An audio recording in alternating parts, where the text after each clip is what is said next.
my privacy. Hey, what up everybody, Stevie Breach coming to you today. I wanted to tell you my story of meeting Mark Henry. I've made a lot of videos about meeting certain wrestlers.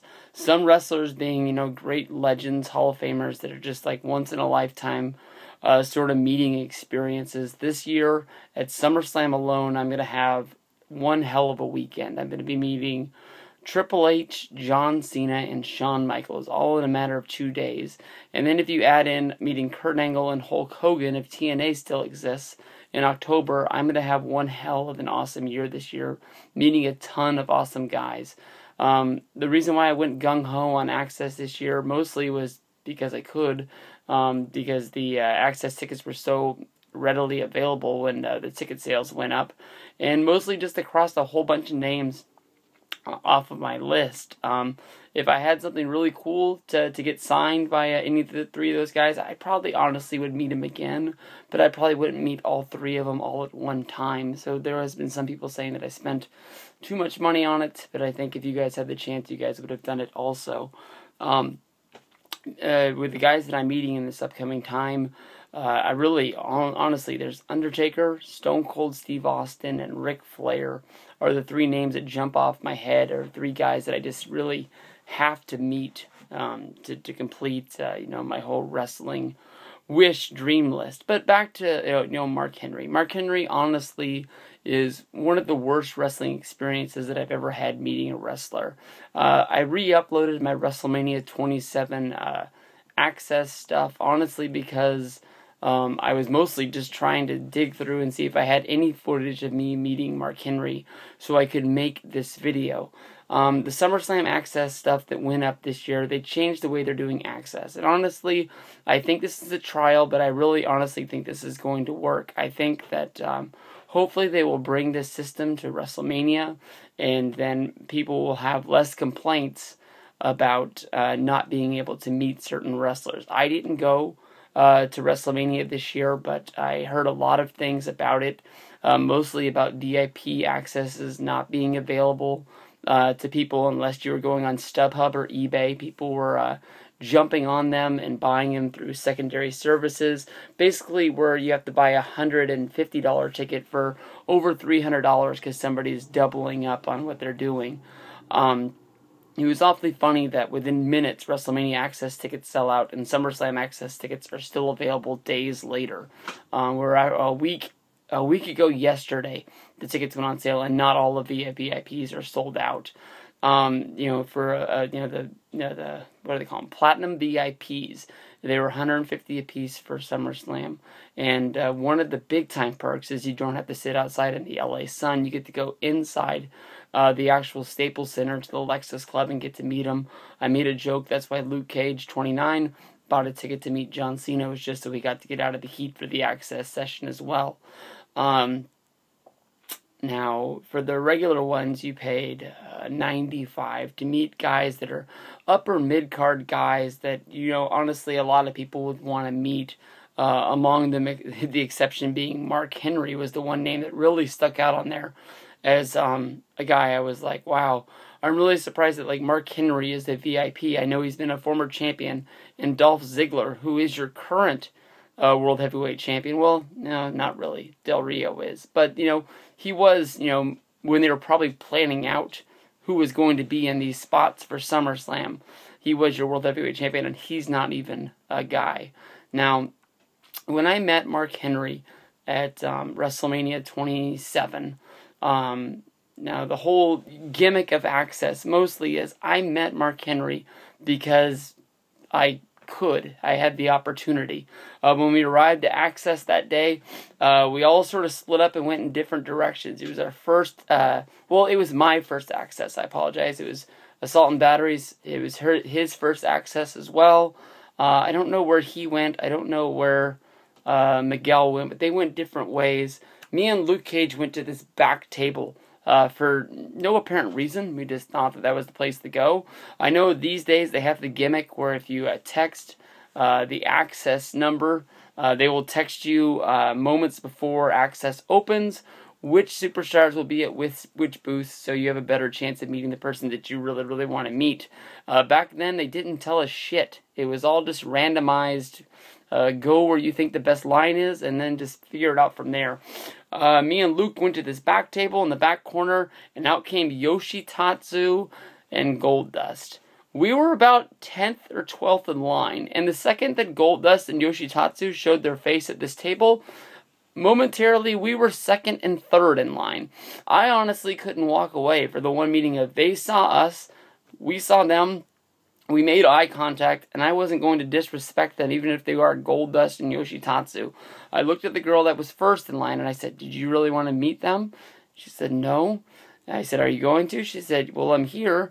I said, "Let's just meet them as fast as possible, and then we can go to somebody else's booth."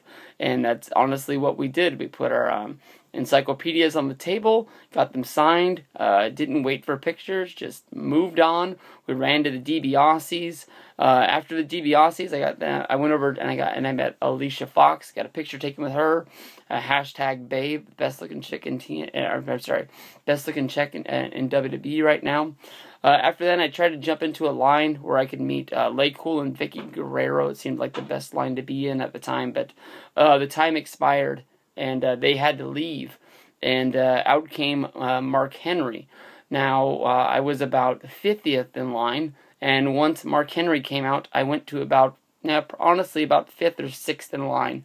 A lot of the people took off and left. A lot of people just didn't want to meet Mark. Now, when I did get the chance to meet Mark, when I got up there in line, I didn't really know what to say, but I didn't honestly really just want to not say anything to the guy. You know, at this time, he didn't have his push. He wasn't World Heavyweight Champion. We'd seen a whole lot of shit with him, but I didn't want to really disrespect him by bringing him up Mae Young in the hand.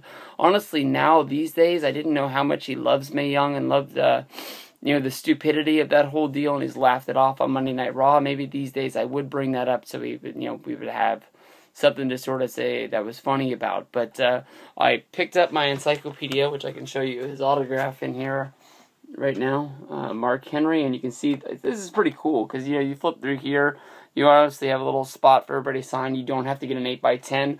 All your autographs are all together. I just dropped the Nomar card. Noma, what up? Now, I didn't really know what to say, so I read the little gimmick in there, and it said that he competed at the 1996 Olympics. So I used that, and I just brought it up. I said, we were in Atlanta for WrestleMania. I said, "Hey, Mark, what's it like to be back in Atlanta, the home of where you competed, for the USA in the Olympics?" And he just he didn't even look at me. He didn't want to acknowledge my presence. He just signed my book, pushed it back to me without picking his head up, goes, "I've been to this town a lot since then." Thanks, Mark. I really appreciate that. I was just so flabbergasted and mad at the time. This was after the story of when, I think that was the I can't remember what year WrestleMania 27 was, honestly. I think that was 2011. That would be the Royal Rumble 2011 was in Boston. And everybody knows the Boston Brothers V2, Adam and Ryan, Dr. Perfection on Twitter. I don't know where he puts his YouTube videos. I haven't seen a YouTube video from him in a long time now that I think about it. But Dr. Perfection, Dylan, I know you're in LA for Comic-Con right now. Hopefully you pump out some good videos. But they had a bad experience that year trying to meet Mark Henry. And basically he just walked through them at the Calhoun, at the place where they have WWE Raw and other pay-per-views there. They have a big casino, and it's sort of easy to meet the wrestlers there. And they've put up a lot of videos, especially the Boston Brothers, where you can see their experiences. Make sure you go over there and check them out if you haven't done it. But honestly, if you're subscribed to me and you're watching this video, you probably have already watched their videos as well. And he just sort of wandered through the crowd and he didn't really, physically push everybody aside. But his go-to thing was respect my privacy. He didn't want to be bothered by anyone. My whole thing is, I can understand, being somewhere in public and not wanting to sign autographs like he did for Adam Ryan and Dylan up there. But this is WWE Access. This is where fans pay and put down their dollars. And this is only $25 that I put down, to meet guys. And, Mark Henry wanted to have a bad attitude. and you know, you're Mark Henry. That, you know, that's is what it is. But this is going to be SummerSlam access, where you're now a VIP, where people are paying $95 to meet you, which I honestly think is a bad buy. If you saw videos or you went to WrestleMania 29, I thought it was really cool with WrestleMania access is that you got to go backstage and see the gimmicked stuff for Monday Night Raw. Yeah, most of the stuff, honestly, to me, looked fake. But honestly, to me, if I was there, I would have bought any ticket I could have. I would have bought Big Show. I would have bought Ryback. I would have bought, well, Chris Jericho is probably one that would have. Whatever the cheapest ticket for, I honestly wouldn't even care if I met the wrestler. I just wanted to see that backstage stuff. I thought that was one of the coolest things that they've ever done for the thing. I thought if you bought the Super Platinum the WrestleMania travel package where you went to the tour of the place up in New York. I still haven't seen a video, and I keep looking for it, honestly, about once a week to see if anybody did that and anybody got to take that trip and make a video about it. I swore that would get 1 million hits if anybody got it. Just them walking around the freaking WWE headquarters. There's one video of somebody just driving by the headquarters. It's only like 8 seconds long that's got like 1 million hits. And all you do is you see the building from the freaking freeway when you drive by. All you really see is the WWE flags on the top of it, and that's all. But just to see the inside of that place would have been fucking awesome. Plus, if you bought the VIPs, you get your picture taken on the stage, even if it said Saturday Morning Slam behind you, to stand on the stage that all those other wrestlers stood on. That's pretty freaking cool.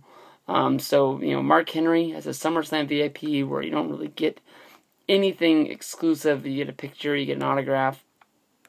$95 doesn't really do it for me. That's a bad buy. I had a bad experience. Adam, Ryan, and Dylan had a bad experience with the guy. I would stick away. It'd probably be the last guy to sell out. We might even see Mark Henry like standing up there like a carnival attendant. Come on over, meet me, trying to pull people in to meet him just to make sure he's sold out. But that's just me. Mark Henry, bad experience. Don't meet the guy. Peace out.